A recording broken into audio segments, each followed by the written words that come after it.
Hello Hasbro fans, this is Sup for This Destroyers, back again with yet another Star Wars action figure review.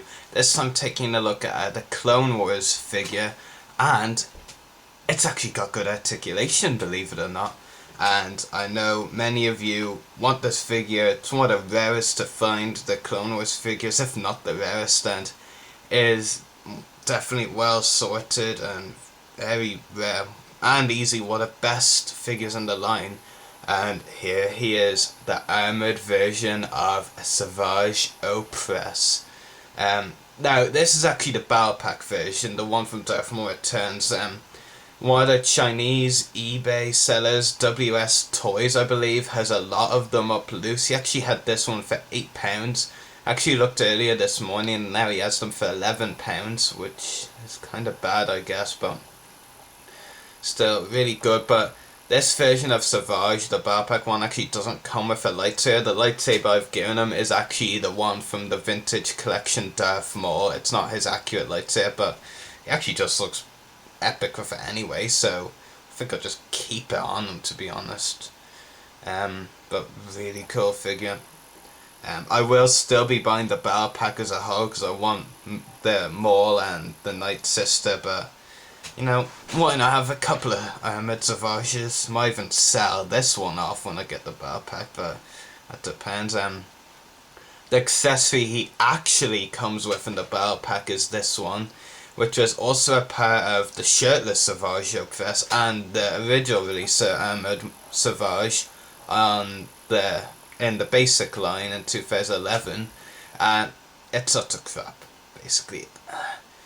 The shirtless Savage Opress was actually one of my first reviews, and if you've been around so long as to see this review since the shirtless Savage, you all know how much I hate it. It's just horrible. It's not his screen accurate Pike, or axe, whatever you want to call it. It's a kid feature one, and really kid features, you know, I can understand them wanting to do a kid feature, but if you're going to do a kid feature, like, have something like a rocket firing feature, like, you know, a button you press, it fires out. But what really is though is you have to pull it out. I mean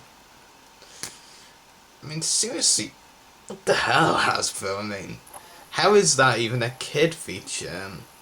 The gold detail, I guess, or dark yellow, probably gold, it's kind of nice, but the overall feel, the idea, the design, the structure, basically everything is terrible except that gold detail. I mean, there's not even a thing to fire it out. You have to like tug it right out. It's really stupid.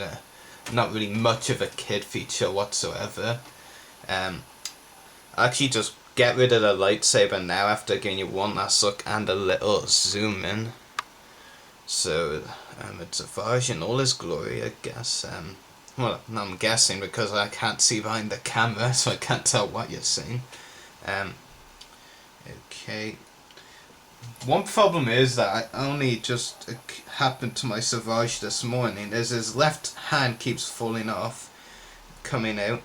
That maybe he's anticipating Season 5, because if you've seen the Season 5 trailer, you see one of Savage's arms will be robotic next season. He's going to lose half an arm. But I'm actually sure that's his other arm. I think that's his right arm, but it's his left hand that keeps coming out. But anyway, here he is.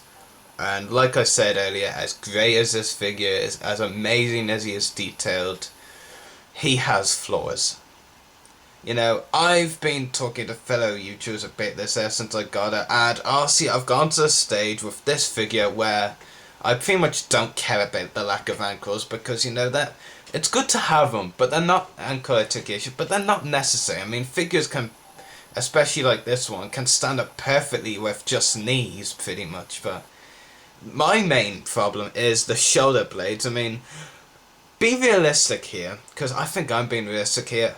Surely Hasbro, it would cost less for you to sculpt these onto the figure, onto the shoulders, rather than making them removable and giving the figure holes on the front and back of the, you know, shoulders. And what's really weird as well is, oh, now I remember what I was going to say, is that, you know, it can go on one side, you know, you can touch in a pet the peg to one side of it, but it won't reach far enough to get to the other side. That's why there's holes there, which is kind of messed up, I have to admit. I don't really know what it's all about. Kind of silly. And if you keep moving the shoulders around for so long, you know, up and down and up and down and up and down and so on, then the shoulder blades will shoulder pads will eventually come off. Even if you don't try and take them off, if you just keep moving those arms up and down, then they'll come off.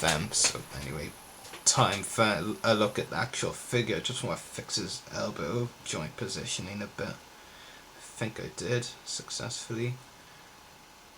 Nope, ruined it. There we go.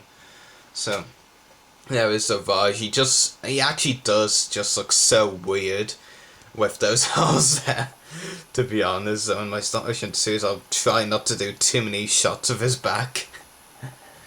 Yeah, but it's a very cool figure. The face sculpt is the only reason to buy this, and that's the main, well, definitely the reason. That kind of sounds like I'm saying it's the only reason to buy it, doesn't it? But it is a much better face sculpt than the shirtless Savage one. I mean, the shirtless Savage one just looks constipated, while this one, it's accurate to a Savage Opress expression on the show. In fact, his most common expression on the show. It just looks so awesome. What a facial expression.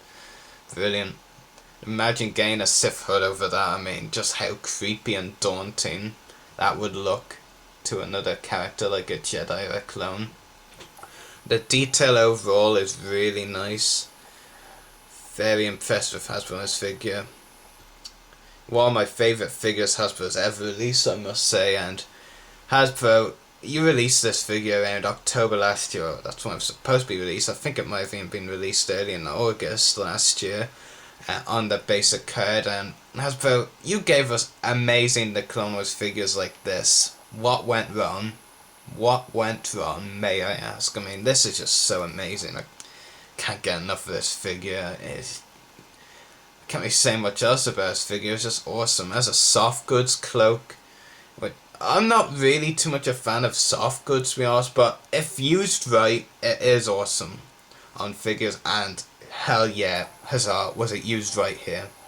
It's an amazing face sculpt. It's an amazing figure. Yeah, it's an amazing figure, and the soft goods do really help it. And anyway, articulation on this figure is a ball jointed head, ball hinged shoulders and elbows, swivel wrists, swivel waist, swivel hips, and ball hinged knees. But no ankles, like I said. But I'll see, I don't really care about that. My main flaws, and even these aren't enough to downgrade this figure from a perfect rating for me, because the detail is just that good. And he just looks so awesome posed with a dual blade lightsaber. But even the annoying shoulder blades and this retarded, I have to say, kid feature accessory. That isn't even a kid feature accessory because you don't have any bones to fire. You have to pull it out, and some kids might not even be strong enough to do that. But it's just so stupid. But the figure is just amazing. Great figure. Very happy Hasbro realised how in demand it was of threw him in the battle pack. Unfortunately, of course, they also threw that kid feature accessory in the battle pack. Tell me, Hasbro, did Savage use that kid feature accessory in Brothers or Revenge? I think not. But yeah, very happy that it's been released at all. I won't be too surprised if we see a Robo-Arm version of it as well released down the line. I mean, that would be so easy money for Hasbro. I mean, just release this figure with a different arm. I believe it's, no, yeah, I think it's his right arm that gets cut off around this area at some point, and then you see him later in the trailer with a Robo-Arm.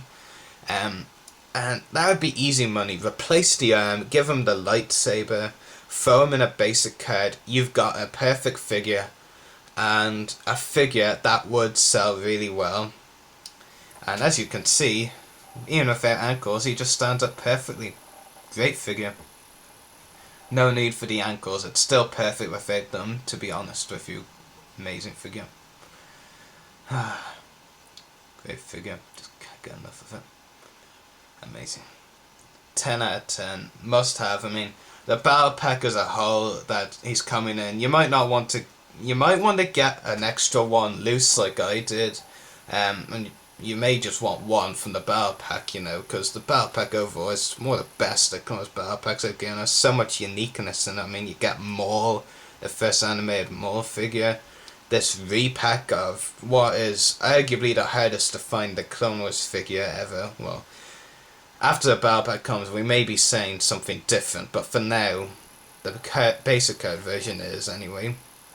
And yeah, and then you get the Night Sister as well, and that's the first ever Night Sister figure, so in that battle pack, so really cool. Very happy to finally have this in my collection. Hasbro, make Clone Wars figures, or figures in general, this good again. Why am I stop buying you? Because, I mean, this is how you do figures.